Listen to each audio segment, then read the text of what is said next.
This is your before and after story. Southeastern College can help you prepare for a secure and fulfilling career in the growing healthcare field.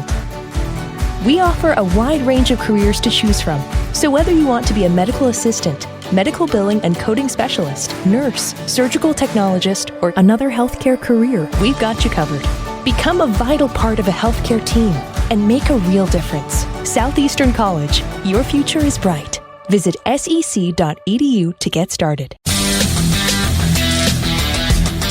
And warmer from the low, welcome to lovely Las Vegas for Coast to Coast Hoops with myself, Greg Hoops Peterson, now part of the Beats and Family Podcast. We've got an excellent podcast for you guys. Joining me in segment number 2, we're going to have Rob Donaldson aboard. He does great work with the show/podcast, Rob's Best Bets Show. We're going to be chatting with him about what we can expect from this Friday in college basketball. Going to take a little bit of a look at the lay of the land in the Big Ten. I know that he is out there in the great state of Iowa. Hawkeyes are in action today, so going to talk about that game, talk a little bit about the Big Ten, what he's been noticing in terms of these unranked teams taking down these ranked teams at home, but overall, home underdogs having a little bit of a struggle, some of the ebbs and flows that he's been taking a look at in college basketball in general, and then in the final segment, we're going to get you guys picks and analysis on every game on the betting board for this college basketball Friday, as we hit some bank shots. If you do have a question, comment, segment idea, what have you for this podcast, do have one of two ways we offer those in. First one is my Twitter/X timeline at Juden_D1. Keep in mind, letters ZM,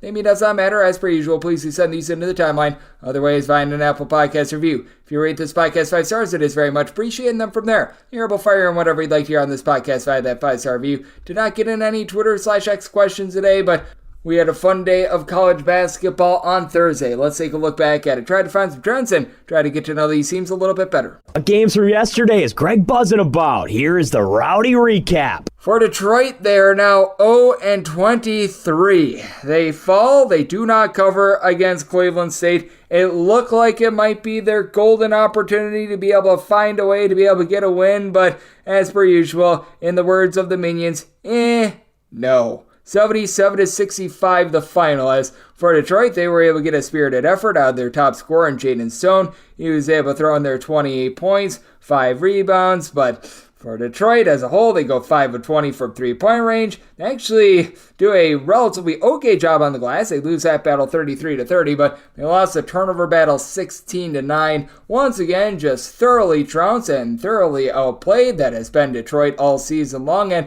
not only are they the lone team in college basketball to not win a game straight up, this is also a team that's out 5-18 against the spread. Only Pacific has a worse against the spread record. I am doing this as we do not know how Pacific was able to turn out for their game on Thursday against Portland, because the Greg Peterson experience that is from 9 to midnight Pacific time. That would be midnight to 3 Eastern time out there on the East Coast. So I do have to record this more around about 7 o'clock p.m. Pacific time, 10 Eastern. So we shall see what happens there. But one of the worst cover teams in all of college basketball was able to get a cover on Thursday, and that would be Old Dominion. It has been an almighty struggle for them, but they were able to go on the road. They take down Marshall, and that's their second straight up win over Marshall by a count of 83-76. And this is a Marshall team that in their own right, it's been rough for them to say the least this year. As for Marshall, 11 of 37 from three-point range. Camden Kerfman, he had 19 shot attempts and 11 points. That is not too terrific. And they lose this game, Marshall does, despite Nate Martin having a triple-double. 15 points, 12 boards,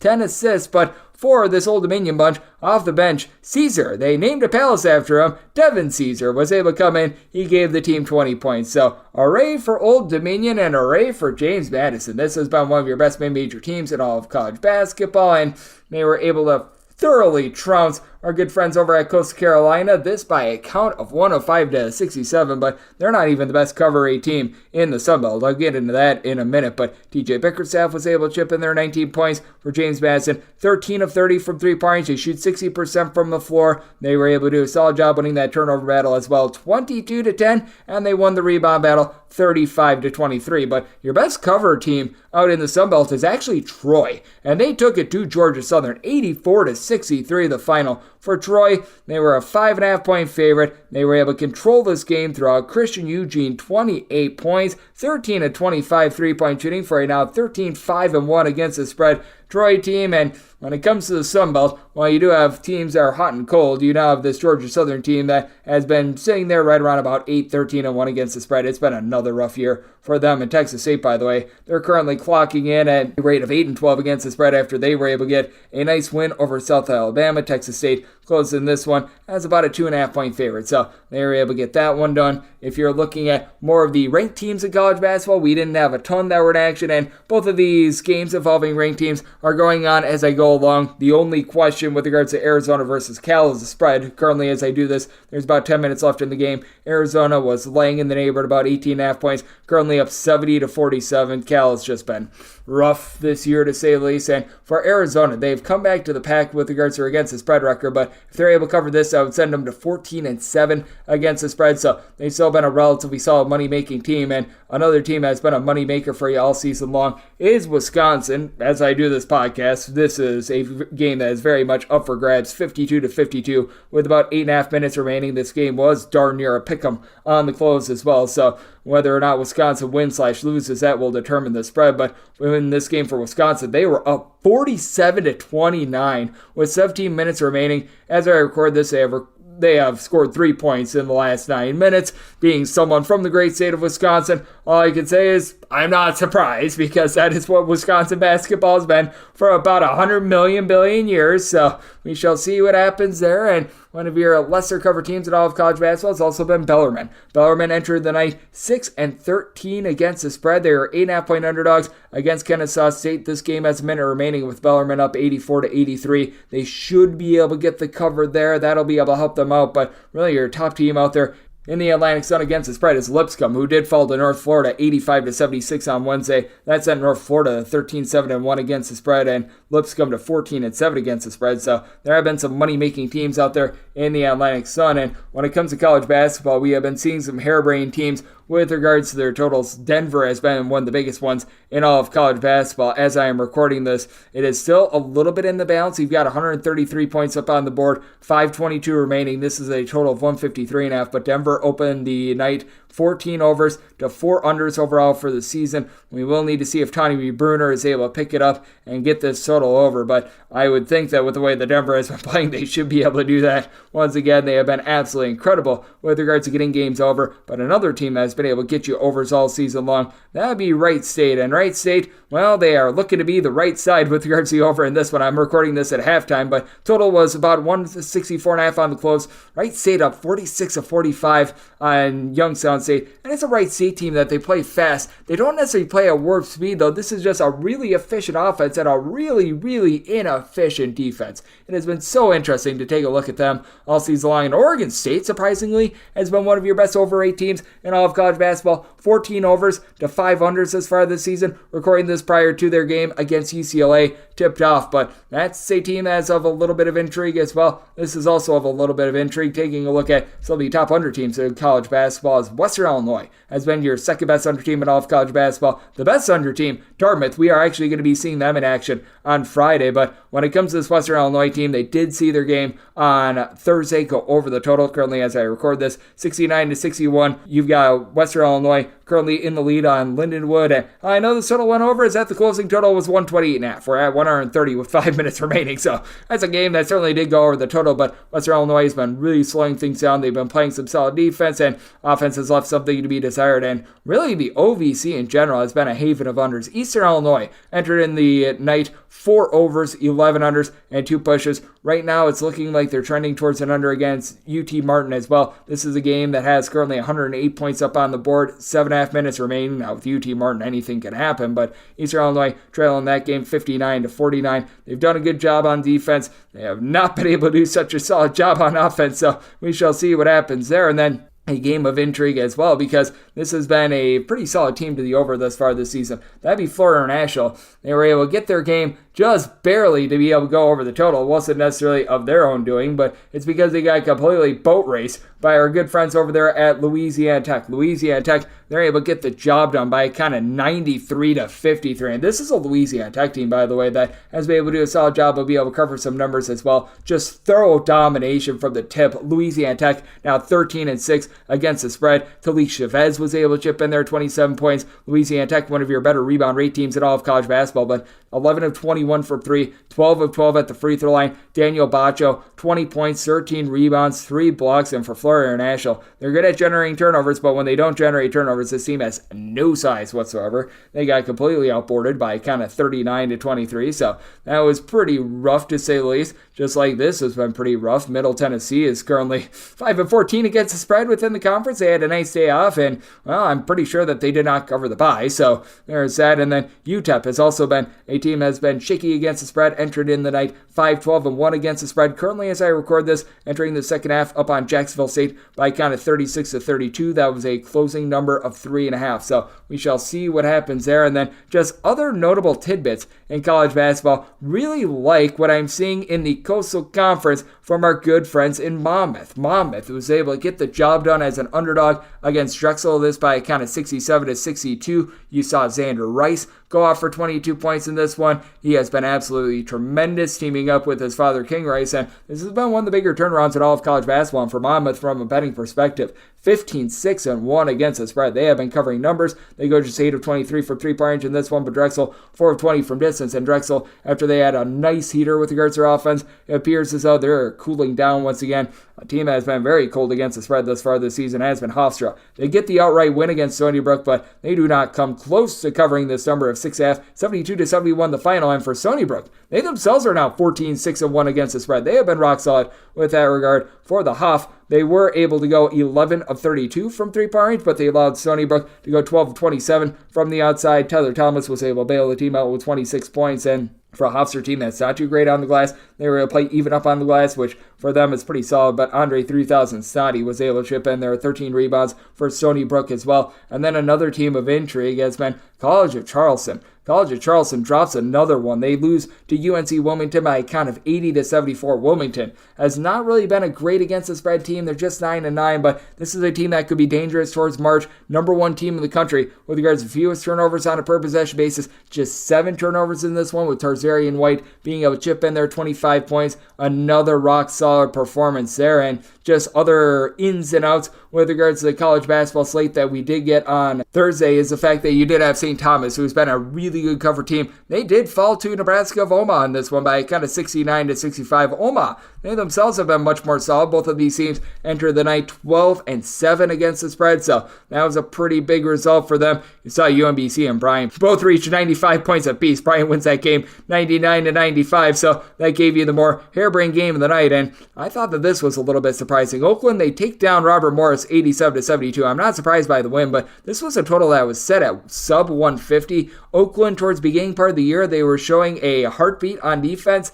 Right now, they are playing absolutely none whatsoever. That is yet another over for an Oakland team that now has been able to record 14 overs to 9 unders. Robert Morris, 13 overs, 7 unders. And if you're looking at the Horizon League in general, a lot of teams have been going over the total thus far this season. So that has been rather interesting to take a look at, to say the least. And then High Point, they certainly have not been a low point. They were able to take down Longwood by a count of 93-76. And if you're looking at good mid-major teams to be able to bet overs on, High Point certainly has been one of those. 13 overs to 8 unders. So Gardner Webb has actually been your best over team in the conference. They're up to 14 overs and 6 unders themselves. So we have been seeing a lot of intrigue in college basketball over the last few weeks. And if you're taking a look trend-wise at what we are getting in college basketball, overall for the season, it's still been a relatively rough year for home underdogs. They're still hitting at less than 50%. At 454, 473, and 16 against the spread overall. That's a 49% hit rate. Overall, overs are hitting at a rate of about 51.5% overall for the season. 1,806 overs,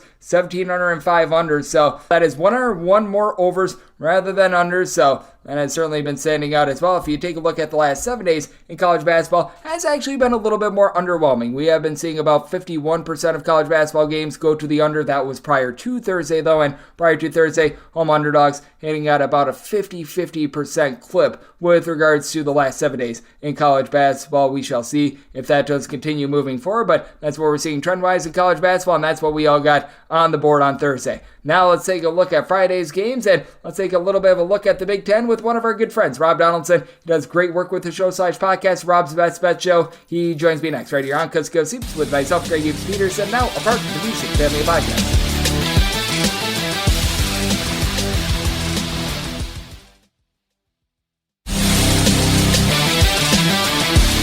We're back here, lovely Las Vegas for Coast to Coast Seats with myself, Greg Peterson, now part of the VSiN family of podcasts. It is always great to be joined by this man, as Rob Donaldson. He does great work with the show/podcast, the Rob's Best Bets Show. You go to youtube.com/Rob Donaldson. You're able to find it nice and easily there. Rob does amazing work on so many different fronts, whether that be taking a look at the great game of football, college and pro, college basketball. I know that once baseball gets started, he's going to be doing tremendous work there. And to be able to follow Rob on Twitter/X, is at RobDFB altogether. And Rob, it's always great to get you aboard. Thank you. Yeah, thank you for having me on, Greg. We are close to the weekend, which means another 100 and whatever amount of games that are going to be on Saturday, and plenty to talk about, and I'm excited to get into it. I am as well. And Rob, before we get started, how have you been taking a look at college basketball right now? Because we've been noticing that there have been some interesting spots. We're finding the good old unranked team at home going up against the ranked road teams.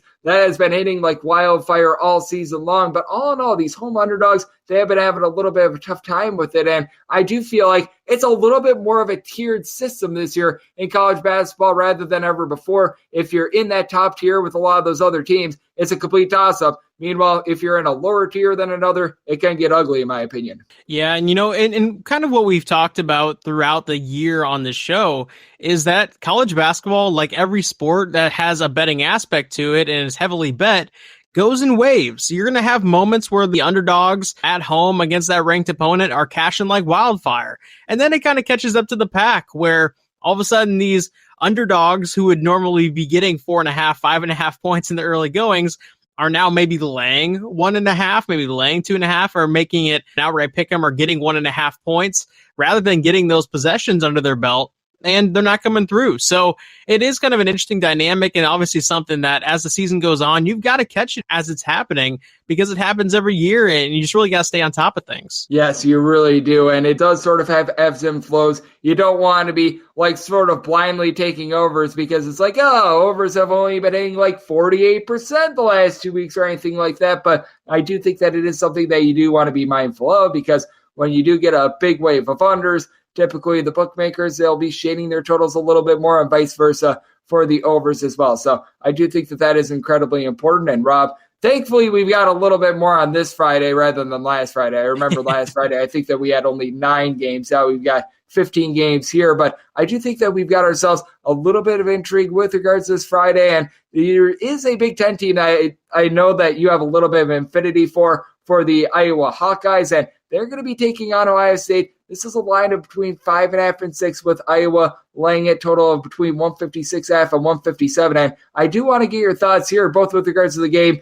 and both of these teams, because both of these teams, just in general, it feels like it's been very wobbly for them. And Ohio State is doing the same thing that we saw last season, and that they started out the year relatively solid, and here in Big Ten play, they went straight down the toilet bowl. Yeah, and you kind of nailed it when you're talking about these teams really just not being where they've been in years past. Obviously, Ohio State had a really rough run at it last year, and Iowa kind of tapered off from their Chris Murray and Keegan Murray and Luka Garza success that they've had over the past 5-6 years. But when you look at these two teams, both are in really desperate spots.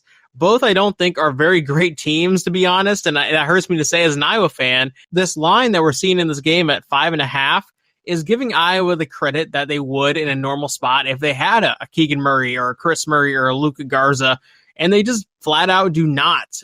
This is a really underwhelming team with a lot of guys who can go off one night, can be dormant the next, and because of that variance, it makes it a really hard team to bet on. Again, they're kind of getting overcredited in the totals department as well, so when I'm looking at this matchup, I lean towards Ohio State at plus 5.5, and I also really like that under of 157 as well. Yep, I agree with you. And we saw with Iowa from the beginning of the 2022-23 season until that game against Purdue, they had actually gotten to 75-plus points in 30 straight home games, but they have failed to eclipse that in each of the last 2 games. And for this Iowa team, just what feels a little bit different about this team this season, because they actually do have a trio of guys that give you 15 plus points per contest. And if you really look at the numbers, Iowa's not been horrible at being able to guard the 3-point arc on defense. It's really hard to find any good things to say about this Iowa defense, and I was able to do so. So I give myself a little bit of a pat on the back there. But that said, when it comes to this Iowa team, it just has been very strange to look at the team because they play fast, they don't turn the ball over. They just haven't really been able to get good shot making in general, though. And what's really different about this Iowa team in general is over the past 5-6 years, even going back to even 7 years, I would say, and beyond that, they've always had at least one guy on the wing, one guy down low who could score 20 points on any given night and really just take over a ball game. Now you look at the guys that they have in their starting five, and you're looking at a Peyton Sandfort, a Ben Krikke, a Tony Perkins, and an Owen Freeman as sort of the go-to four. Well, Tony Perkins could go for 5 points one night, and Peyton Sandfort could go for 5 points the next game. There's not a guy who's really stringing along a lot of production offensively. And when you are looking at that consistency, it's really kind of stemming from Owen Freeman, who's one of the bigs and a true freshman down low as well. And he's really been the kind of the steady guy that when Iowa's performed well, he's performed well.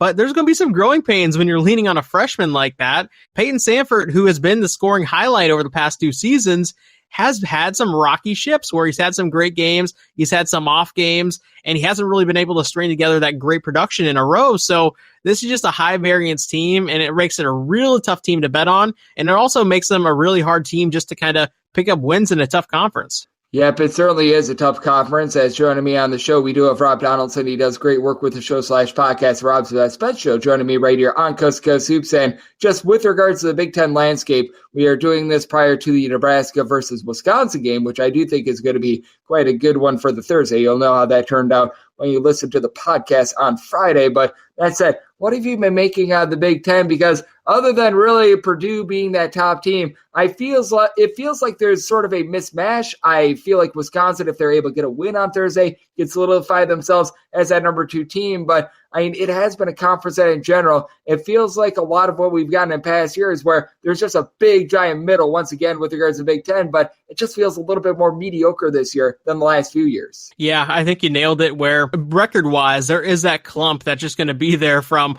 all the way from 3 all the way down to, the bottom half. And Iowa is a part of that. Minnesota has somehow made their way into the part of that. Maryland's there, Indiana. There are some teams in there that I think are going to be able to really differentiate themselves down the stretch here. And as we break into March, and that is Michigan State and Northwestern.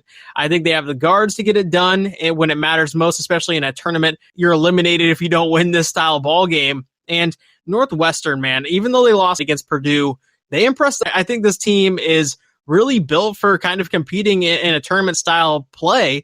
And you look at a guy like Boo Buie, this is the type of dude who you see end up playing in Europe or overseas internationally. And he just happens to still be in college and still be putting up buckets. And he's got a host of supporting guys around him who are playing really well as well. Purdue, they won in overtime in a real nail biter, but they shot 46 free throws en route to that win. I mean, that's just not sustainable. And also, we kind of see it every single tournament season. The Big Ten as a whole just kind of gets a lot of free throw shooting attempts throughout their conference play. And then when it bleeds into tournament action, those free throws aren't there. And along with it kind of goes their scoring production that they have offensively throughout the season as well. Yeah, it's been really interesting to look at the Big Ten. And man, the fact that Boo Buie is still in college, that guy has been there for a very, very long time, to say the least. And we should have some intrigue there on Fridays. I do think that is, in my opinion, one of the bigger games of the night, though. I do think that this is probably going to be arguably the biggest game of the night, just because with Creighton, it's been very wobbly for them. The offense, it has been very hit or miss. Right now, they find themselves as 9.5-point favorites against Butler with a total of 147.5. How do you look at this sort of a game? Because with Creighton, we know that the potential there is there. We know that they've got firepower, but because they do play so slowly, just a few missed shots can really throw them off kilter. And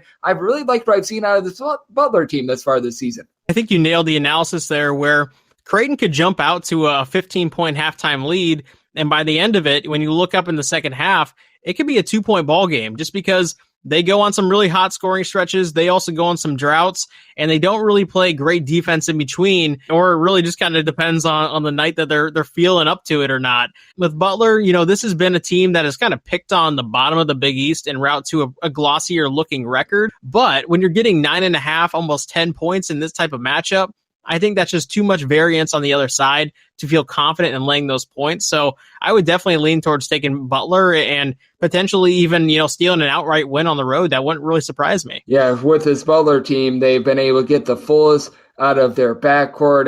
It really is nice to see Posh Alexander getting back to the Posh Alexander that we all know and love. He was paired up with Andre Curbelo last season, which, when you're paired up with Andre Curbelo, you know that things are probably not going to go too well for you. So nice that he's been able to get away from that and he's been able to really restore order, as it's been a nice season for him. And then when it comes to this college basketball Friday as well, another game that I do think is very notable is the St. Bonaventure versus Dayton game, with Dayton being a 7-point favorite. Total on this game is 134.5. It is a Bonaventure team that they really don't do a whole heck of a lot to really wow you, to be super duper amazing, but just feels like they're a very rock solid team. And I'm not sure how you feel about this game, but I think it's gone a little bit too far. This would not be a spot where I'd be advising the money line or anything like that on St. Bonaventure, but in a low and slow game, I'm going to be willing to take the 7.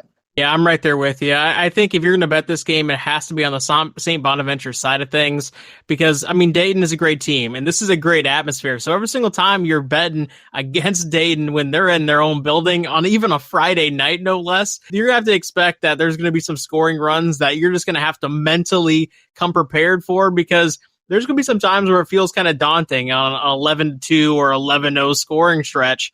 And it kind of feels like maybe the game is slipping away from St. Bonaventure. But when you do play well defensively like St. Bonaventure does and have a balanced offensive approach where you can have games where you put up 90, 80, 70, and you can also win games that are in the style of last time out against VCU where they only scored 67.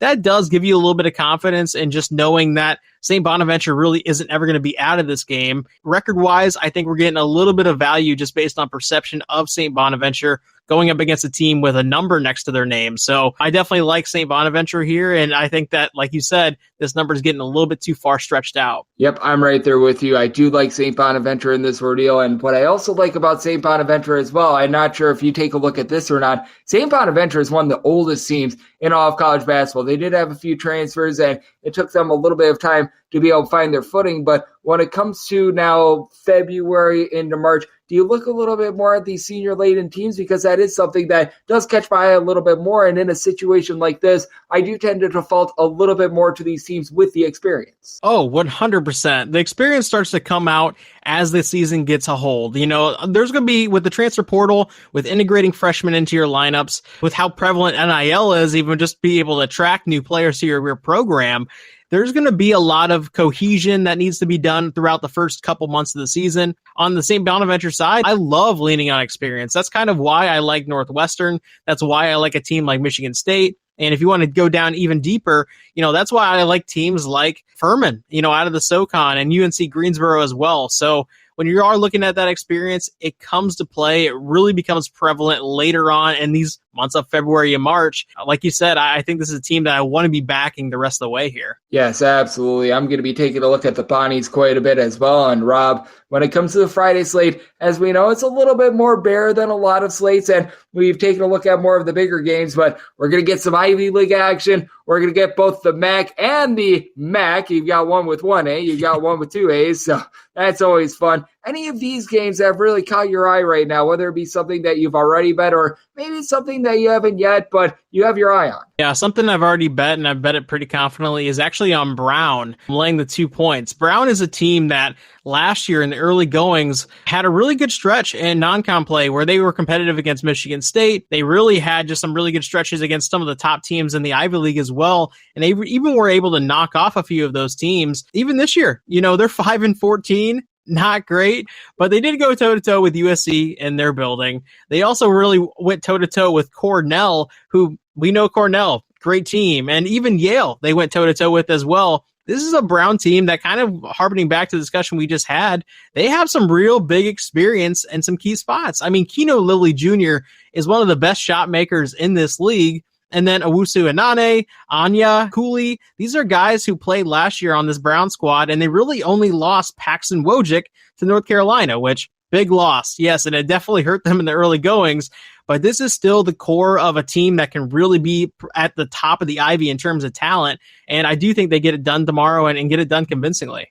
With this Brown team, they were a team that last year was really good defensively as well, and I do think that rebounding is going to be able to take hold a little bit more, and fortunately for them, they are not Dartmouth out there in the conference. They actually lost to the previous time out. I think that they're going to be a little bit ticked off, and typically it tells you a little bit of something when a team like Brown finds themselves as a very slight favorite against a team like Penn, who has been able to have some triumphs, but I do think that this is going to be a great slate of college basketball for Friday. Certainly not going to be quite what we're going to be seeing on Saturday, but I know you're going to be finding some good spots on the Friday card, as you always do, Rob, and I know you're set for what is going to be a massive weekend as well. So let the good people at home know it's all on tap for you and how people can follow along on social media and other platforms. Yeah, well, as I always say, Greg, thank you for having me on. I love this show. It's great for the people. It's great just for conversation. It's really, I think, bringing the college basketball to the forefront, which is amazing. And, if you want to follow along with my bets throughout Friday, on Saturday, Sunday, and every single day of the week, you can do so on X at RobDFB. And you can also do so on my YouTube channel, just Rob Donaldson. I try to post videos on there as much as I can. But as always, Greg, I really appreciate having me on. And we always appreciate the time of Rob because he does absolutely incredible work taking a look at this great game that we all know and love of college basketball. Every single time he joins the show, he lends such good insights, and whether the card is big or small, he always finds a way to be able to scrape out some winners. So a big thanks to Rob for joining me on Coast to Coast Hoops, now part of the VSiN Family Podcast. And coming up next, it is that time of the podcast to give you picks and analysis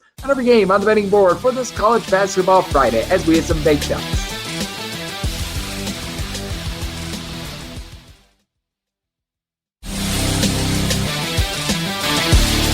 And we're back here, lovely Las Vegas, for Coast to Coast Hoops with myself, Greg Hoops Peterson, now part of the VSiN Family Podcast. It is always great to be joined by Rob Donaldson. He does great work with his show/podcast, Rob's Best Bet Show.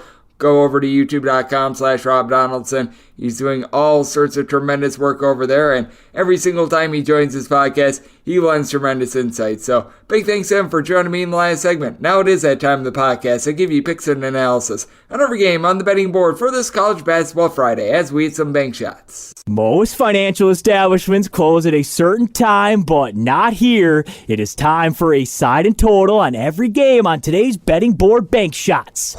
Do note that, as per usual, any changes that are made to these plays will be listed up on my Twitter/X feed at GN941. We don't have any extra games today, so this means that it's just straight down the board in time order, so that'll keep things nice, clean, and easy. Let's get things started with 861, 862 on the betting board. Kent State, they have the road to face off against Buffalo. Buffalo finds themselves as home underdogs of 8.5 to 9 points. Totals between a 148.5 and seeing a stray 148 out there as well. And I am going to be taking a look at the under. I did set my total at a 145. Kent State has actually been playing quite a bit faster this year than they have in past years, but I've noticed them throttling down just a little bit in MAC play. This was a bunch that out of conference, they were more in the top 80, top 85 with regards to total possessions per game. Now they're clocking in more around 97th. They've been playing about a possession or two less per game here in conference play, and they had to go against a Buffalo team that has been one of the least efficient offenses in all of college basketball.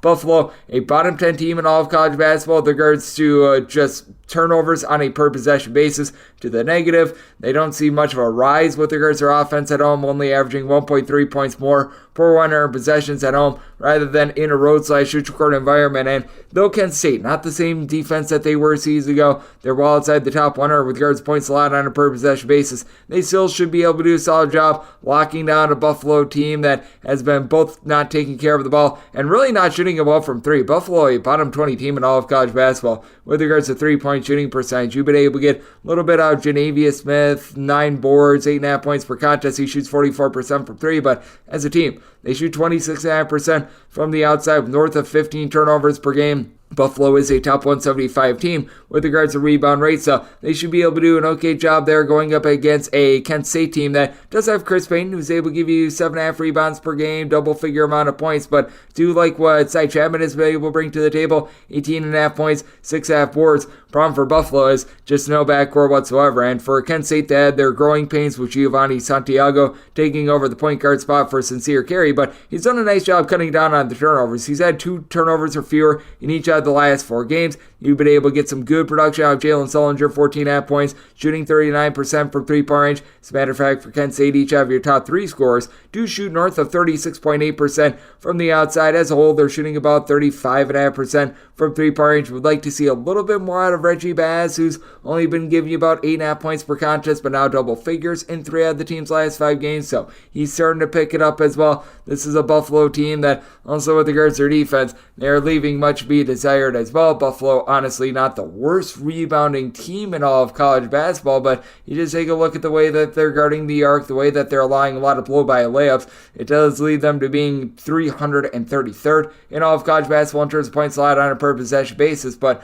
problem is, I just don't think that they do their part offensively to be able to get this total over, which is why I am going to be taking a look at this total under. I did set Kent State as a 9-point favorite, and interestingly for Kent State, they're actually giving up 6.4 points fewer per 100 possessions when they are away from home, which is a big reason why I did set my total at 145. So here at an 8.5 or less, one to lay with Kent State, and going to be taking a look at the under. 863, 864 on the betting board. Cornell is a road face-off against Dartmouth. Dartmouth finds themselves as 11 to 12-point home underdogs. Draw on this game is 149.5. I did set Cornell as a 12.5 point favorite. I'm going to be willing to lay this number. It's a Cornell team in which a whole is greater than the sum of its parts. You have got a team that averages 85.5 points per game without a single player that averages north of 11.7 points per contest. The disbursement of scoring is incredible. 6 different guys give you at least 8.9 points per contest. I believe you've now got 7 different guys that give you at least 6.3 points per contest. Really, nobody gives you north of 4.9 rebounds per game, but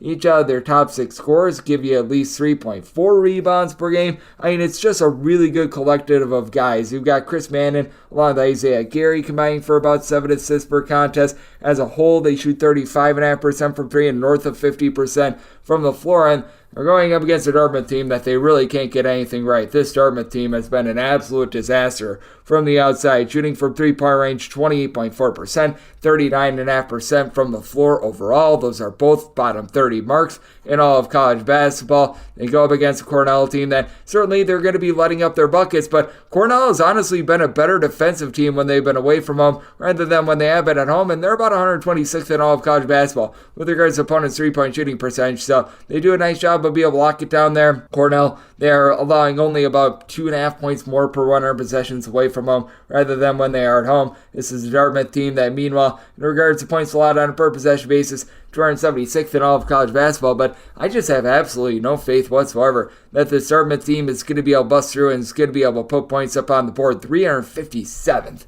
in all of college basketball in regards to points scored on a per possession basis. Ryan Cornish last year was one of their main scorers after registering about 12.5 points per game last season, down to about 7 points per game this season. He's been a little bit banged up. Dusan Niskovich, Brandon Mitchell-Day, these have been your 2 main scorers, combining for about 24 to 25 points per contest, but you just had all sorts of inconsistency there, especially with regards to three-point shooting, as both of these guys shoot below 31% from the outside, and as a matter of fact, you've got one guy on the roster, that'd be Jaden Williams. He's right now shooting 43.5% from 3 with 8.5 points per contest. That's shooting above 32% from three-point range. That's averaging more than a point per game. And it's not great to say the least. Along those lines as well, you've also got a Dartmouth team that they just don't generate any second chances as well. This Dartmouth team has been completely outgunned on the glass with regards to their overall rebound rate, 287th in all of college basketball, going up against a Cornell team that, by committee, they've actually done a relatively solid job hitting the boards. They're about 175th in all of college basketball, the positive rebound rate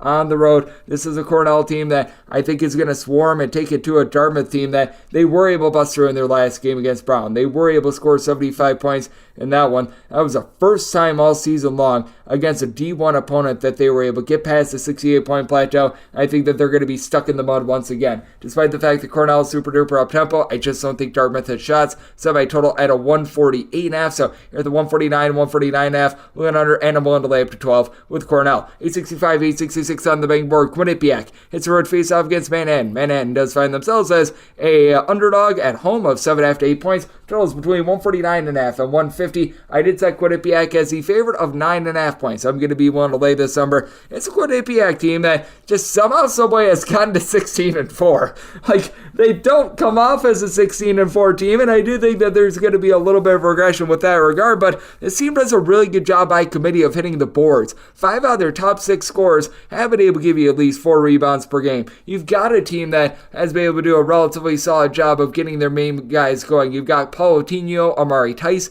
who have been able to combine for 14 rebounds, 23.5 points per contest, and Matt Blonich shoots 36% from three-point range, going up against a Manhattan team that is outside the top 300 with regards to points allowed on a per possession basis. This is a Manhattan team that they certainly do give it up from the outside as well. At home, opponents are shooting 36.4% from three-point range against them, going up against Quinnipiac team that they really lock it down from three-point range away from home. Opponents are shooting 31.1% from three-point range in a road/church court environment. You have been able to get for this Manhattan team Shaquille Bender going for 35% three-point shooting, 13.5 points per contest, but they're still dealing with the injury to Brett Rumpel. He was supposed to be one of their main facilitators, so now freshman Jaden Winston has had to take over that point guard role. Only about 8 points, 4 assists per contest for a team that turns the ball over 14 times per contest. Manhattan outside the top 225 with regards to their rebound rate, going up against a Quinnipiac team that they just have been able to do a really good job in general of being able to bulk up with regards to their defense. 70 points or fewer surrendered in 4 out of their last 5 games. It is a Quinnipiac team that has a little bit more up-tempo. Same with this Manhattan team. Neither team is like playing at warp speed or anything like that, but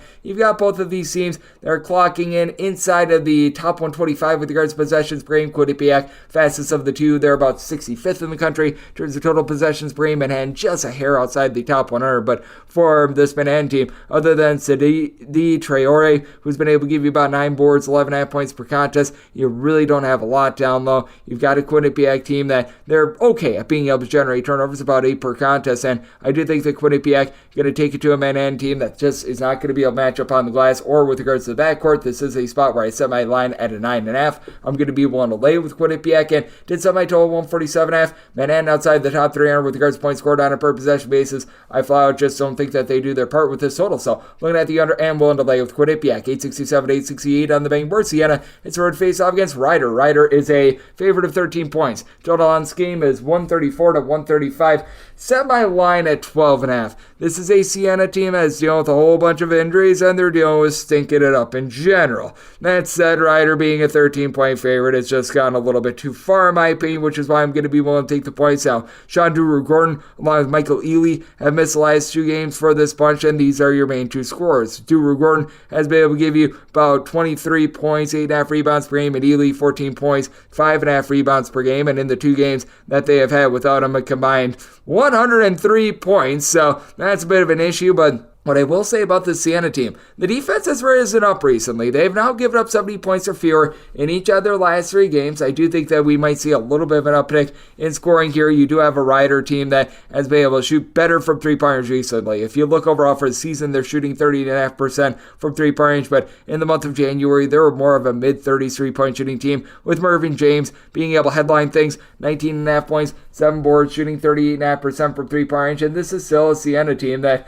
despite the fact that they've been able to play a little bit better with regards to their defense recently, it's not like there's some sort of a world beater with this regard. They are still, with regards to points allowed on a per possession basis, well outside the top 250 in all of college basketball. You do have a Ryder team that they themselves leave something to be desired on the defensive side of things, 246th in all of college basketball with regards to points allowed on a per possession basis. We'll say this about Siena: they're actually giving up fewer points per possession in a road/church court environment rather than at home. And then for Ryder, they should be able to control things down low. TJ Weeks, Mervyn James, Tariq Ingram all give you between 6.3 and 6.9 rebounds per game. This is a Siena team that, with their their players out of the fold. You've got Giovanni Amaruju, who's been able to give you about 6.5 rebounds per game. And I will say, to the credit of Siena, they are a top 150 team in all of college basketball with regards to rebound rate. So even though I do think that Ryder, who's got 3 separate guys that give you at least 6 rebounds per game, they should be able to win the battle down low. Ryder, overall winner and first in the country with regards to rebound rate. They're not going to get completely decimated with that regard. I think the big key here for the Siena team, Zach Tekken, what is he going to be able to give you in the backcourt? Because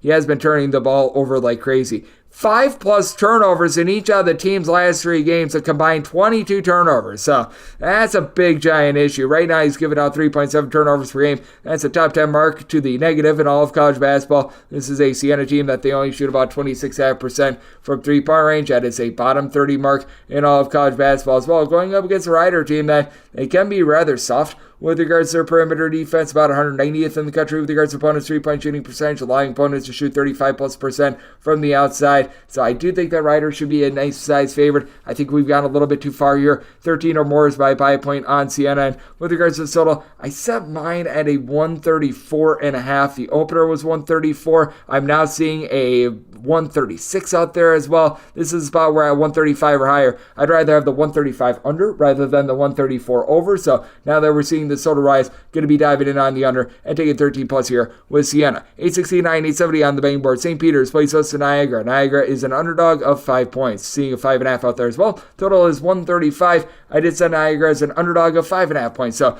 at the 5, I'm going to be willing to lay with St. Peter's. St. Peter's has done a good job of being able to hit the offensive boards. They are a top 40 team in all of college basketball in terms of percentage of missed shots that they grab as an offensive rebound. And this has been a team that has been missing Michael Hoagie for quite a bit. He's been out since early January, but you've got your pair of guys in Corey Washington, Latrell Reed, has been able to make do without him. They've been able to combine for about 26.5 points, 10 boards, 2.5 steals per contest. So I like the way that they've been able to fortify things. This is a St. Peter's team that is only shooting about 30% from 3-point range. That is a massive issue for the team, but this is a St. Peter's team that has been able to do a nice job locking it down on defense themselves. With St. Peter's, they are 32nd in all of college basketball with regards to opponents' 3-point shooting percentage, going up against an Niagara team that they have certainly been able to go bombs away from 3-point range. Meanwhile, they themselves have really given it up from 3-point range. With Niagara, this team is 296th in all of college basketball with regards to opponents' 3-point shooting percentage. I will say, they're allowing opponents to shoot about 31% from 3-point range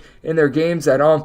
That is more around 31% in a roadside shoot court environment. So you go from 41% at home, 31% in a roadside shoot court environment. So that's very interesting, to say the least. You've got a Niagara team that is also shooting 43.5% from 3-point range away from home, more like 34.2% at home. You've got Armand Henderson be able to headline things for this Niagara team, about 13.5 points per contest. You shoot 37.5% from 3-point range. And as a matter of fact, among players that have shot and made at least 1 3 thus far this season for Niagara, and for players that have been able to generate at least 20 points this season as well, every one of them has been able to shoot at least 35.5% from 3-point range. This despite the fact that Quay Marble has not given you a lot in terms of overall scoring with about 7.5 points per contest, but comes in from Wyoming, shooting 47.5% from 3-point range. Luke Bumblelow is shooting 39.5% from 3, 10.5 points per game.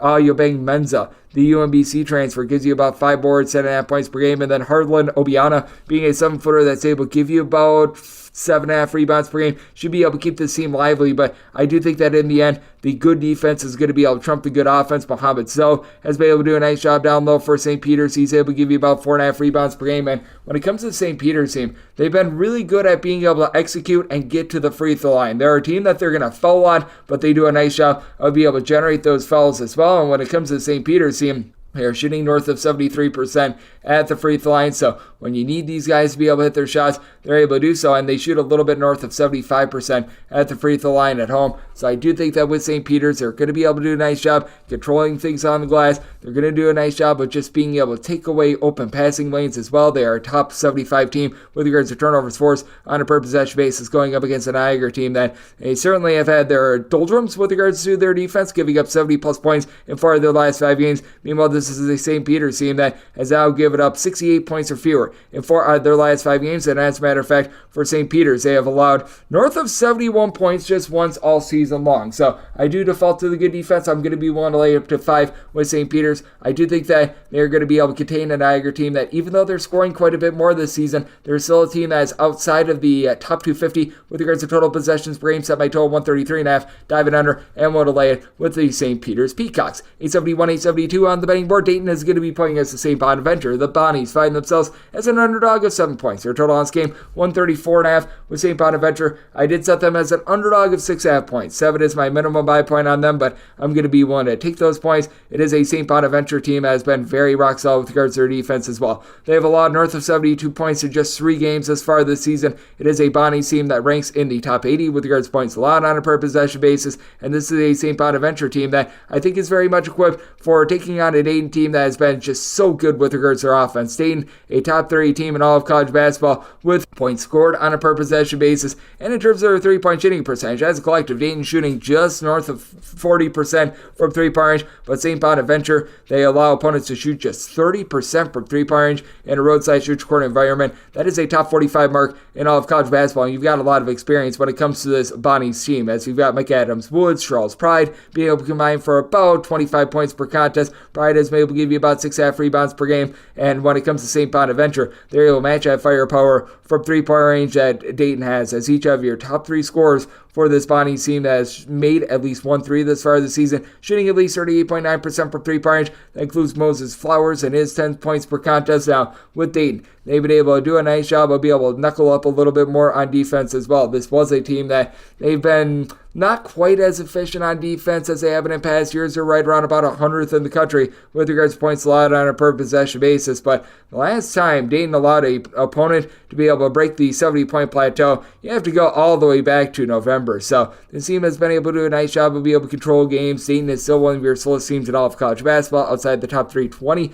with regards to total possessions per game. DeRon Holmes is one of the best players out there at a mid-major college in all of college basketball. 19.5 points, 8 boards, shoots nearly 39.5% from three-point range. And for Dayton, each of your top 3 scorers shoot at least 39.5% from three-point range as well. This team only turns the ball over 10 times per contest, with having a pair of guys, Javon Bennett and Kobe Elvis, go into the building with about 7.2 assists to 2.6 turnovers per game. So really do enjoy what I'm seeing out of this Dayton team, but I do think that St. Bonaventure going to do a nice job of being able to slow this game down. I do think that St. Bonaventure is going to be able to hold up defensively. Chad Venning has been able to give you about 5 or so rebounds per game, even though Dayton, I do think, is going to be able to win the battle on the glass. They just have a little bit more size. I do think that the way that the Bonnies do control the three-point arc and the way that they do guard in general, the guards, I do think that that's going to be able to keep them lively in this game. Set my line at a 6.5, so at 7+, taking a look at St. Bonaventure, and I myself set my total at a 134.5. We were seeing a little bit earlier this number be just a tad bit lower at a 133.5. If we can get back there, going to be taking a look at the over, and at 7+, taking a look at the points with the Bonnies. 873, 874 on the betting board. Iowa plays us to Ohio State. The Ohio State University is a 5.5 to a 6-point underdog. Total on this game is 156.5 to 157. I said Iowa is just a 2.5-point favorite. I'm going to be willing to take the points. It is an Iowa team that has been actually a top 140 team with regards to opponents' three-point shooting percentage. So they've actually done one good thing on defense. They're still outside the top 200 with regards to points allowed on a per possession basis. And this is an Iowa team that still has those demonstrative home and road splits on offense. They are averaging 13.1 points more per 100 possessions at home rather than in a roadside shoot court environment. And this has been an Ohio State team that things have just really bottomed out for them. I think that Chris Holtman is a less than terrific coach, but for Ohio State, they actually guard the perimeter much better when they're away from home. They're allowing opponents to shoot 31.9% from three-point range in a roadside shoot court environment, 35.7% when they're at home. I'm going to be willing to take the points with Ohio State. Anything of 3 or more, I was willing to take the points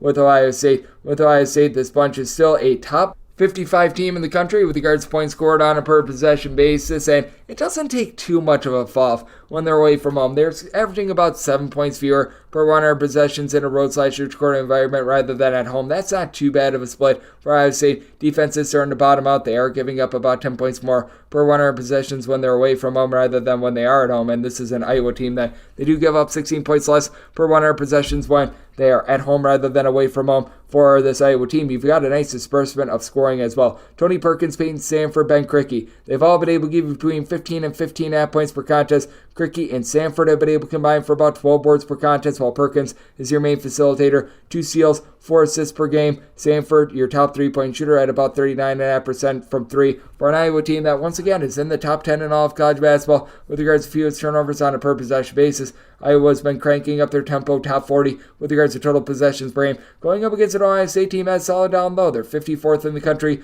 with regards to rebound rate. They're looking to play a little bit more slow and controlled. They're outside the top 250 with regards to total possessions per game, while Iowa, they are about 205th with regards to their rebound rate. You've been able to get a little bit of production on Patrick McCaffrey, Josh Dix. These two guys have been able to combine for about 15.5 points per contest. And Dix is shooting about 45% from 3-point range, but I do think that Bruce Thornton, Roddy Gale, going to be able to help Ohio State hold in this game. These two guys are combining for just under 30 points, 7.5 assists per contest. Neither are shot at well from 3-point range, but you do have Jamison Battle shooting 44.5% from the outside now. He is the only player on the roster that's averaging north of 4.3 points per contest that is shooting about 32% from 3. That's a little bit of an issue, but again, this Ohio State team has been very stout with regards to being able to guard the arc when it comes to the inside game, which is where Felix Opara was able to give you about 2.5 blocks, north of 5 rebounds per game. Should be able to take hold, though, as this is an Iowa team that down low, I was mentioning the rebounding numbers, but as well, in terms of just an opponent's 2-point shooting percentage,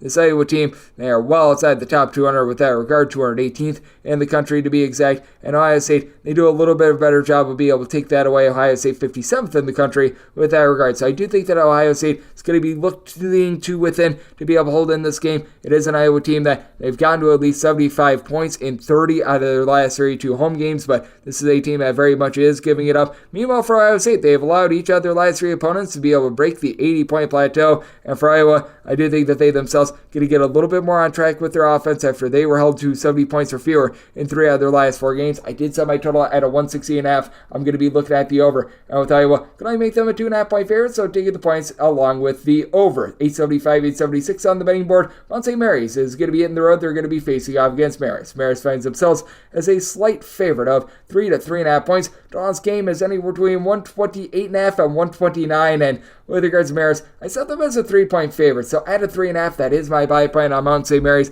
We did see this matchup just a few weeks ago. That was a game where Marist was able to do a solid job with their defense, but they could not get past the 55-point plateau. Mount St. Mary's, as a result, they were able to get the job done by a count of 65 to 48 in that game. You saw Marist just have turnover upon turnover, as both of these teams are within the top 55 nationally with regards to turnovers forced on a per possession basis. Marist a little bit better with that regard. They're a top 30 team, but for Mount St. Mary's, they've actually done a really good job with their rebound rate, top 100 in all of college basketball, despite the fact that Joey Cordelia is right now your top rebounder. He only gives you about 4.7 rebounds per game, but you've got good overall just rebounding with regards to this team as a whole. As out of your top 7 scores, 5 of them do give you north of 3.5 rebounds per game. Dakota Lafew has been able to cut down on the turnovers a little bit as well. 4 assists at 2.8 turnovers per game. It is a Mount St. Mary's team that's still outside the top 300 with regards to turnovers on a per possession basis, but they've been able to round into form a little bit more, and then you've been able to get about 12 points per contest out of Deshaun Montgomery to be able to take a little bit of the load off of Lafew, who's been your main scorer with about 18 points per contest.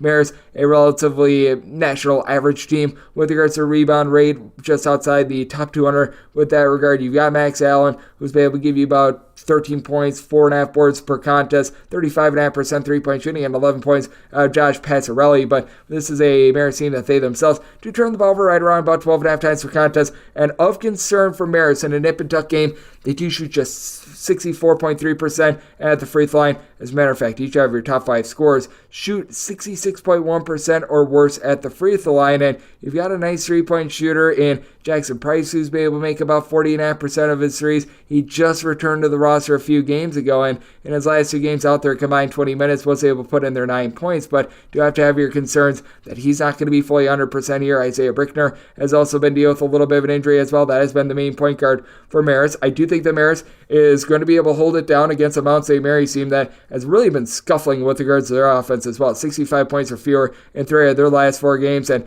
for this Mount St. Mary's team in regulation because they've had quite a few games go to overtime. They've been able to get past the 71-point plateau just once in their last 7 games. This Marist team, even though they have been struggling with regards to their offense, the defense has still been a big concept for them. 72 points of fear surrender in all but 2 games thus far this season that have wrapped up in regulation. So I do think that this is going to be a low-scoring slog. So my total at 129. If we could get past a 129, right now I'm pretty much seeing across the board a 129. I was seeing a little bit earlier on the day a 128. At a 128, it would be my buy point on the over. But that said, I'm hoping this can get to a 130, so that way I can take it under in this spot. So looking out there, but anything north of 129, looking under, and at 3.5 or more, taking the points with Mount St. Mary's. 877, 878 on the betting board. Harvard is playing against Columbia. Columbia finds themselves as 5.5 point underdogs. Your total is 149.5. Seeing some 5s pop up there as well, and with Harvard, I did set them as a 5.5 point favorite. So at 5, it's a max I'm going to be willing to lay, but I'm going to be willing to lay it. It's a Harvard team that's been really dealing with some rough times recently, but now they do have their top scorer in Malik Mack back in the fold. He was dealing with an illness towards the back half of December. He's been really able to log it for this team. 38.5% three-point shooter with 19 points, 4 boards, 4.5 assists, and a little bit over a steal per contest. He's gotten to 16-plus points in each of the team's last 3 games, so it looks like he's back in the fold. What has been really hurting this team is not having their main man down low in Justice Ajabar, but he is now just returned to the team in the last few games, was playing some limited minutes against Yale and Penn, but still had a combined 5 blocks over the course of 40 minutes in those 2 games, so that should be able to help this team out against a Columbia team that they are going to be looking to go into flamethrower mode from 3-point range. This is a Columbia team that they have been, in recent years, not necessarily tremendous with regards to their offense, but they've been able to turn that around this season. For Columbia, in terms of points scored on a per possession basis, they're inside the top 160. They're only averaging about 5 points fewer per 100 possessions in a roadside-shoot corner environment rather than at home, and they've got a nice point guard that I like in Geronimo Rubio de la Rosa. He leads the team with 14.5 points, 3 assists, shoots 38.5% from 3-point range for a Columbia team that they actually shoot better from 3-point range on the road rather than at home. Overall, they shoot 38.1% from 3-point range. That's about 38% at home, 38.2% when they are away from home, as you've been able to get some good versatility out of Zion Idine Baderi. He's been able to give you about 6 points at 6'10". He shoots north of 44% from 3-point range. You've also been able to have 48% 3-point shooting out of Blair Thompson, a former top 350 recruit who's been able to give you 9.5 points, 5.5 rebounds per game. But I do think that this Columbia team is going to have a little bit of a tough time down low, even though you do have some big men that have a little bit of versatility. They don't necessarily do a great job of being able to crash the glass. As a result, Columbia finds themselves about 219th in all of college basketball with regards to their rebound rate. It is a Harvard team that they themselves are currently clocking in 273rd, but much of that was because you were dealing with the injuries down low. Chisholm Okpara for the longest of times before Ajabar was back in the fold, was your top rebounder with about 5 boards per contest, but Okpara is also able to give you about 18 points per contest. And this is a Harvard team that they just are a little bit of a different animal with regards to their offense when they are at home rather than in a roadside shoot corner environment. For Harvard, they're shooting in the neighborhood about 34.5% from 3-point range. I do think that that is going to be continuing to go northward as Malik Mack just continues to get back in the fold. And this has been a Columbia team that they themselves have certainly been giving it up on defense. They have now given up at least 80 points in 3 of their 4 games in Ivy League play. This is a Harvard team that now getting a lot of pieces back in the fold. They are more complete. I do think that they do get the job done in this spot. I did set my total at 145.5. This is a relatively mid-tempo Harvard team. They're not going to be running it and gunning it, so I'm going to be taking a look at the under and want to lay up to 5 with Harvard. 879, 880 on the betting board. It is Iona, and they're going to be playing against Fairfield. The Sags of Fairfield do find themselves as underdogs of 4.5 points. Dawn's game is 145.5 with Fairfield. I did set them as an underdog of 4 points. So you're at the 4.5. It is a minimum buy point on them. This has been a Fairfield team that has really ascended with regards to their offense. They're up to a top 130 mark with regards to points scored on a per possession basis, with sharpshooter Bryson Gudine being a big reason why. Shooting 47.5% from 3. He's been able to log for the team 13.5 points per game. Fairfield last season under Jay Young, who got canned just weeks before the start of the season, they were outside the top 300 with regards to total possessions per game. Now they're a little bit more of an up-tempo team with a guy in Jasper Floyd who has come in from the non-D1 level, and he's been just a nice stat sheet suffer. About 5 assists, 6 rebounds, 9.5 points per game. He doesn't necessarily do one thing great, but he does a lot of things very effectively. Going up against an Iona team that this has been a punch that's been well outside the top 175 in terms of points scored on a per possession basis. Now, the one thing that Iona is doing an absolutely incredible job of, they are generating turnovers. They are a top 30 team in all of college basketball with regards to turnovers forced on a per possession basis, and a big reason reason why is the Cal transfer and your main point guard in Joel Brown. Brown has not given you a lot of scoring, only about 6.5 points per contest, but 3.5 assists, north of 2 steals per contest. And when it comes to this Iona team, you've got 5 separate guys that have been able to give you about 1.2 steals or greater per contest. They're shooting about 66% at the free throw line, which does have to give you trepidation and a little bit of a tighter spread in this one. Eden Trout has been able to give you 2.5 assists, 14.5 points per contest, so do like what he's been able to bring to the table. But they're going up against a Fairfield team that, while they've been able to bump it up on offense, the defense has still been pretty solid for this team. They've given up 67 points or fewer in now 3 out of their last 4 games in terms of points allowed on a per possession basis. This Fairfield team, even with speeding themselves up, they're only giving up about 1.2 points more per 100 possessions this year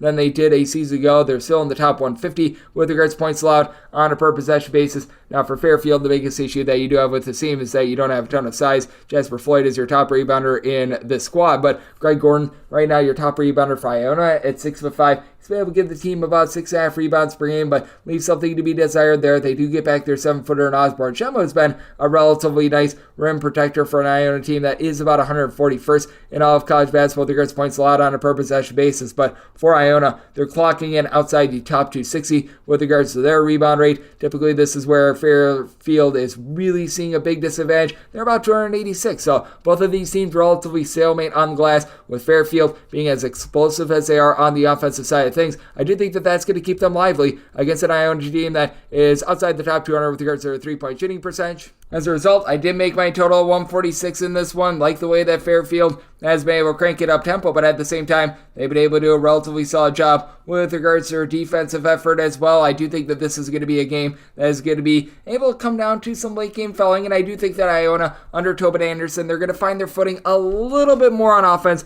than they have towards the beginning part of the season. So, going to be taking a look at the over, and with regards to this Fairfield team, we'll take the 4.5 with them, set them as a 4-point underdog. 881, 882 on the betting board. Penn, the Quakers, hit the road face-off against Brown. What can Brown do for you? Well, if they are able to win by more than 2 points, they're able to make you money. Brown, a 1.5 to a 2-point favorite. Total on this game is 142, and with this Brown bunch, I did set them as a 3-point underdog. I am going to be taking a look at Penn outright on the money line. It has been a rough year for this Brown team, and if there is one thing that Brown is going to be able to do in this game, they should be able to do a solid job down low, despite the fact that Penn, as Nick Spinoso was able to give you about 7 boards, 3.5 assists per contest. This is a Brown team that has Kalu Enya, Alandana, Owusu, Anane, who've been able to combine for about 15 rebounds per game. This is a Brown bunch that, overall, with regards to their rebound rate, they're 129th in all of college basketball, but Penn is actually 70th with this regard, and this is a Penn bunch that has done a nice job of being able to turn the page from Jordan Dingle, as they've had Clark Slager really be their main guy, but they've been able to get some nice ancillary production as well, along with Slager, who's your top scorer with about 17.5 points,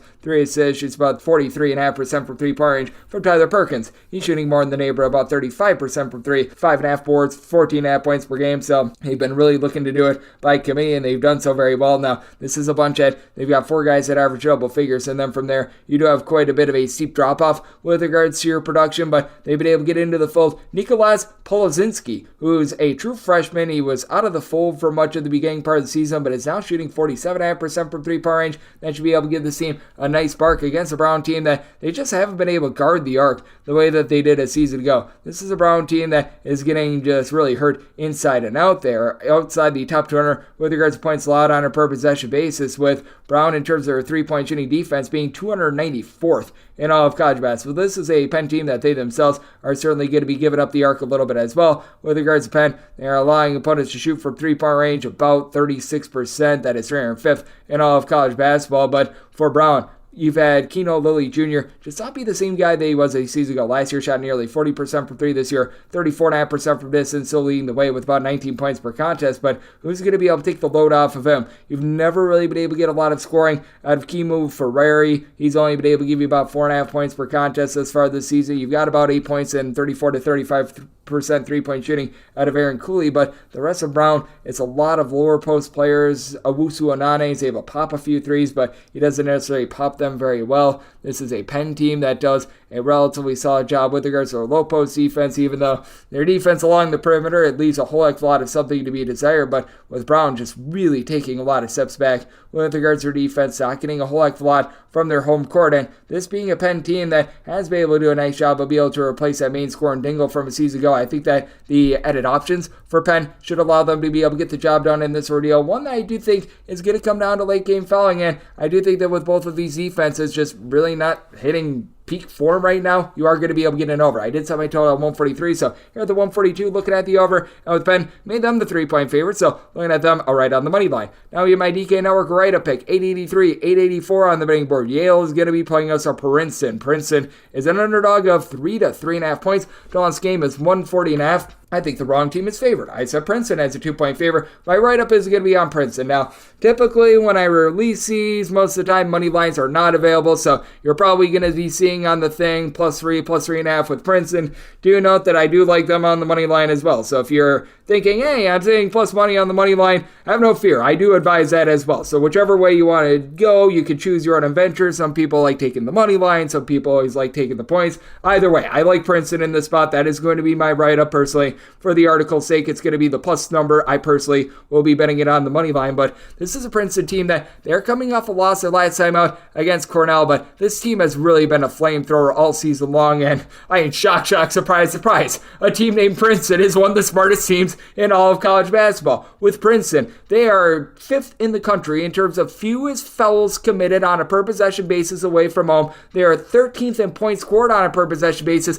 and it travels. They're 9th in the country with regards to points scored on a per-possession basis away from home. They don't turn the ball over. They're in the top 15 in the country with regards to fewest turnovers on a per-possession basis. They shoot 36% from three-point range away from home, and they are going up against a Yale team that has been much better with their defense, allowing 70 points for fewer in regulation, so this excludes the overtime session that they had against Howard in 8 out of their last 9 games, but they're still not the same defense that they were a season ago. And as a matter of fact, Yale's right on par with Princeton with regards to their defense. Yale's 138th in the country with regards to points allowed on a per possession basis. This Princeton bunch, they're 140th, and for Princeton, they are the team that generates more turnovers, about 151st with regards to turnovers forced on a per-possession basis. Yale clocking in more around 275th, and for Yale, they just don't get any boost from being at home. They're giving up the same amount of points per possession, 100.2 per 100 possessions, both at home and in a road/shoot-record environment. And for Yale, they're allowing opponents to shoot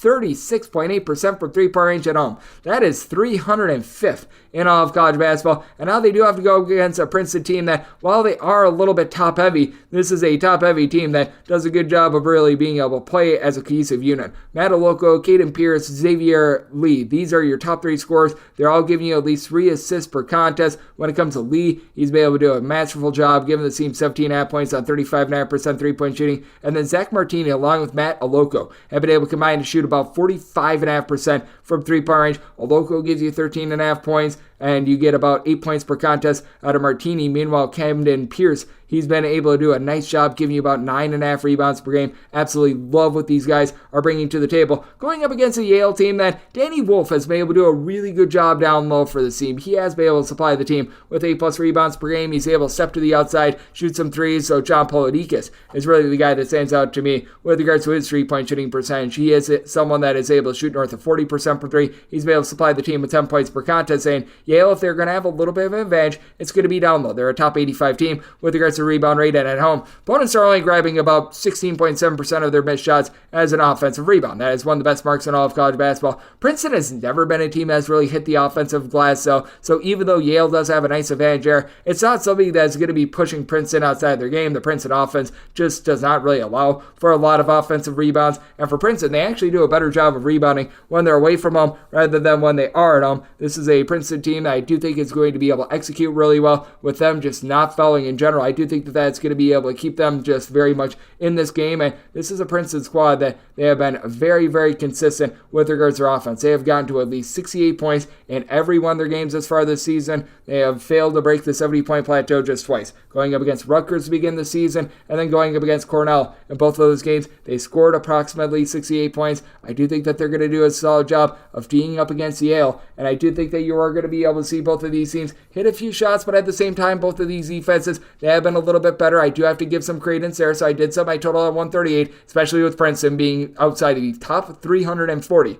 with regards to total possessions per game. They're really looking to slow it down. So did set my total 138, diving in on the under, but my DK network write-up, that is going to be on Princeton. Personally, I'm going to be taking a look at the money line when this is released. Probably going to be seeing that +3, +3.5. 885, 886 on the betting board. Creighton is going to be playing against Butler. Butler does find themselves as a 9.5 point underdog. Total on this game, 147.5 to 148. I did set Creighton as a favorite of 8 points. So you're at the 9.5. I'm going to be willing to take the points. This is a Creighton team that still does rank in the top 30 nationally with regards to points scored on a per possession basis. But I mean, really outside that triple overtime game against Seton Hall and the last few games against DePaul and Xavier, this team has really faded with their offense in terms of Big East play. Going up against a Butler team that I do think that they're going to be able to do a relatively solid job of being able to find some cracks in a Creighton defense that has done a really good job of being able to guard the three-point arc. That is the one thing that has went a little bit under the radar with regards to this Creighton unit. They are one of the best teams at being able to guard the perimeter in all of college basketball, as they're allowing opponents to shoot only about 30.2% from three-point range.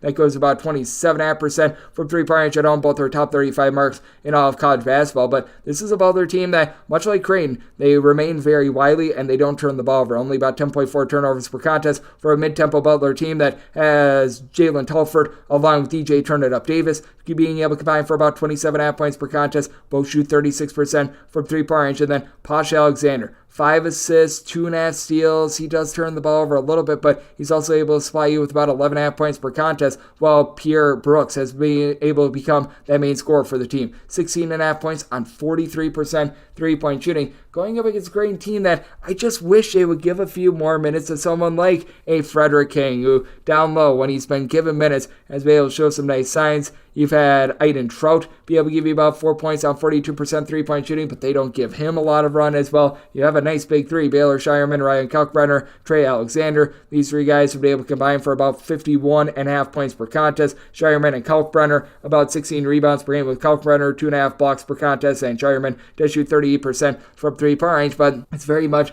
a slow Creighton team that's outside the top 240 in regulation because they played that triple overtime game that warped their numbers a little bit with regards to just total possessions. And they're going up against a Butler team that, while they're not by any stretch of the imagination amazing with regards to their defense, they've been able to do a relatively solid job of holding it down. They're about 110th in all of college basketball with regards to points allowed on a per possession basis. And if you want me to be frank with you, I've actually been a little bit more impressed by the Creighton defense recently rather than the offense. This is a Creighton team that I was mentioning, they're good three-point shooting defense. This is a bunch that, with regards to points allowed on a per possession basis, they are right around about 43rd in all of college basketball. So I do think that this is going to be a game that is going to be a little bit more slowed down. I do think that it's going to be a little bit more of a slog, but while this Butler team is able to shoot it relatively well from three-point range, this team is able to knife it down low a little bit more as well. And this is a Creighton team that they just don't generate any turnovers whatsoever. They are a bottom 20 team in all of college basketball with regards to turnovers first on a per possession basis. If they do a good job of just being able to guard the perimeter in general, you know that this Butler team is going to be able to get clean possessions. This is going to be a slow down slog of a game. I do think that Butler going to be able to hold in there. I do think that they've got enough rebounding with someone like a Jalen Thomas giving you about 6.5 rebounds per game to be able to do so. So I did set my line at 8. I'm going to be willing to take the 9.5 with Butler, and I did set my total at a 146. Here at the 147.5, 148, diving under, and I'm going to be willing to take those points with Butler. 887, 888 on the betting board. Toledo, it's a road face-off against Akron, and Akron is a favorite of 5 points. Total on this game is 147 to 147.5. Set Akron as a 5.5 point favorite. So at the 5, I'm going to be willing to lay the number. This Toledo team has actually been able to give you a little bit of a heartbeat on defense. I mean, someone call up the papers for this Toledo team, because they have now given up 73 points or fewer in every one of their last 6 games. So they're actually doing something with regards to the defensive side of things. I never thought I would see the day, but that said, this isn't going to be a team that's going to be a little bit outgunned. You do have Dante Maddox along with Raheem Moss, who will be able to combine for just under 32 points per contest. Maddox is able to shoot 42.5% from three-point range, and to the credit of Toledo, they're not quite the same offense that they were a season ago. That's because last year they were literally number 1 in the country with regards to points scored on a per possession basis, but they've been able to do a nice job of being able to bulk up a little bit more defensively, but they do run into an Akron team that ever since Ali has gotten back into the fold, this has been one of the most efficient offenses in all of college basketball. This Akron team has also been able to do a little bit of a better job of just holding teams down at home as well. They're 60th in the country in terms of points allowed on a per possession basis, giving up 8.9 points fewer per 100 possessions at home rather than in a road/neutral court environment with Enrique Freeman being able to give you 18.5 points, 12.8 rebounds per game. Toledo's going to be facing an uphill battle on the glass, having to go up against him as they have been able to have Tyler Cochran give you about 5.5 to 6 rebounds per game, but this is a Toledo team that's right around about 159th in all of college basketball with regards to rebound rate. Akron, they're clocking in more around 64th with this regard, and even though you don't have a single guy outside of Freeman who's been able to give you north of 4 rebounds per game, Ali, he's chipping in there 15.5 points. He's been able to give you about only 31% three-point shooting. Last time he was at Akron 2 seasons ago, shot north of 40% from 3. I do think that you're going to be seeing a big giant rise sooner rather than later with this. And for Akron, this team has been quite a bit of a flamethrower recently with regards to their offense. They've been able to get to at least 76 points in 6 out of their last 8 games, all while the defense has been pretty consistent for this team. They have now given up 71 points or fewer in 8 out of their last 10 games, going up against a Toledo team that certainly this is still a relatively up-tempo team, but I do think that with Akron, they're going to be able to do a solid job of being able to hold it down, and you do have to wonder how much Toledo's defensive renaissance has been just a little bit of a product of the competition that they've been playing, and also the fact that this is a Toledo team that they have been able to do a little bit of a better job with regards to guarding the perimeter, but it can be had inside as well, which I do think is going to be big for Enrique Freeman. You take a look at Toledo with regards to their 2-point shooting percentage defense, and they are currently 356th in all of college basketball. They're a team that they also don't guard the arc very well. It's really been a little bit more of the turnovers that has been able to turn the tide for the Toledo bunch, and this is an Akron team that they've been able to do a solid job of being able to hold it down with the backcourt, even though you don't necessarily have that one main facilitator. Caleb Thornton, he's been able to give you about 2.8 assists per contest. Team only turns the ball over about 11.5 times per contest. I do think that they're going to be able to do a solid job against a Toledo team that they still haven't been able to score 77 plus points in 4 of their last 5 games. Akron has been able to hype it up with regards to their offense as well, so I did set my total at a 147 here at the 147. Going to be looking at the over, and with Akron willing to lay up to 5 with them, and wrap things up with 889, 890 on the betting board. Nevada plays those to San Jose State. Old San Jose State is an 11.5 point underdog. The last game is 142 to 142.5. So Nevada is a 13.5 point favorite. I'm going to be willing to lay the number. It is a Nevada team that has been falling on some tough times recently, but this is still a bunch I am very much in on rather than a San Jose State team that has been very, very rough with regards to their defense. San Jose State, in terms of points allowed on a per possession basis, this team is currently clocking in 307th in the country. Now, to their credit, they're actually giving up 6 points fewer per 100 possessions in a road/neutral environment rather than at home. I'm not sure how that happens, but that said, now they have to go up against a Nevada team that they're 53rd in the country with regards to points allowed on a per possession basis with a nice home court, giving up 15.8 points fewer per 100 possessions at home. Jared Lucas is probably the best scorer in this game, 17 points, shooting about 38.5% from 3-point range. Well, San Jose State, they actually do have 4 separate guys that are giving you at least 11.9 points per contest. Trey Anderson, Tibet Groner are a pair of guys with good versatility, being able to supply the team with about 25.5 points per contest. They both shoot north of 38.5% from 3-point range. And then your top scorer in Myron Amy Jr. has been able to give you 15.5 points, 5 boards, 3 assists on 35% three-point shooting, while your main facilitator is able to give you 6 assists and 13 points per contest, and Alvaro Cardenas, while turning the ball over 2 times per contest. And to the credit of San Jose State, have been able to find a little bit of something down low with about 2 blocks, 4.5 boards from Adrame Dionge, but I do think that this Nevada team is going to be able to do a very solid job of just being able to stay with them in general. This Nevada team is one of the better teams in all of college basketball at being able to cut off the arc, as this is not a Nevada team that's going to be going out there looking for a bunch of steals or anything like that. So San Jose State is going to be getting clean possessions, but they are not going to be getting clean looks from the outside. Nevada is allowing opponents to shoot just 31% from 3-point range at home, and this is a Nevada team that does a good job of by committee being able to hit the glass. San Jose State last season, what made them so good and what led them to being able to win north of 20 games was the fact that they were one of the best rebound rate teams in all of college basketball. That has certainly taken a fall off, as San Jose State, with regards to their rebound rate, is currently 307th in all of college basketball. This Nevada team, currently they're clocking in 167th with this regard, but a lot of it is because Nevada is not really going to be going out there giving you a whole heck of a lot of second and third chances on offense, but they're going to cut you off with one opportunity with regards to the defensive side of things, as Nick Davidson has been your top rebounder for the team. He's been able to give you about 6.5 rebounds per game, but you've got a lot of guys that they just do a nice job of being able to hit the glass and making sure that there's not going to be some sort of tomfoolery with regards to a second and a third chance. Keenan Blackshear is able to give you about 14 points, 5 boards. Daniel Foster is a 6'6", a little bit of a do-it-all guy that gives you 4 points, 4 boards, chips in there an assist or 2 per contest. KJ Himes has been able to do a relatively solid job down low. And with regards to this Nevada team, they're allowing opponents to rebound a missed shot on just 25.3% of their missed shots, and this goes to about 23.5% of their missed shots at home. With regards to defensive rebound rate at home, they're a top 75 team in all of college basketball in this regard. I do think that Nevada can do a nice job of being able to do the little things well. They're a top 20 team with regards to fewest turnovers on a per possession basis, and